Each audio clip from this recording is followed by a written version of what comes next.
अर्थ खातं सर्वात नालायक खातं, 10 वेळा पाठवलेली फाईल परत यायची असं विधान मंत्री गुलाबराव पाटलांनी केलंय।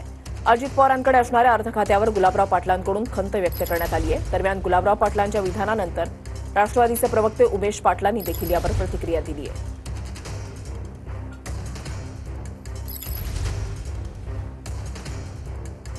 पण अर्थ खातं सारखं नालायक जे येऊ नको तो शब्द माझ्या तोंडात। आमची फाईल साहेब 10 वेळेस गेली अर्थ खात्यात, 10 वेळेस। पण मी पण पक्का गेली का माणूस पाठवायचा, शेख वहां जाके आके देख क्या चल रहा है, शेख तू आगे का देख मैं तेरे पीछे है। योगायोगाने गणपती बाप्पाचं आगमन होतंय आणि तुम्ही विघ्न हरतालाच मला सप्रेम केलेलं आहे। तर प्रार्थना करा जे काही येणारं विघ्न आहे 2-2.5 महिन्यामध्ये ते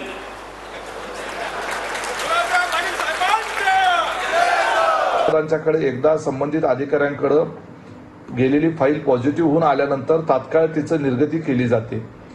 त्या संदर्भानं गुलाबराव पाटलांचं जर स्टेटमेंट बघितलं तर त्यांनी त्या खात्याच्या ऍडमिनिस्ट्रेटिव्ह प्रोसिजरच्या संदर्भामध्ये ते भाष्य केलं का अजितदादांच्या संदर्भानं भाष्य केलं याचा खुलासा होण्याची आवश्यकता आहे।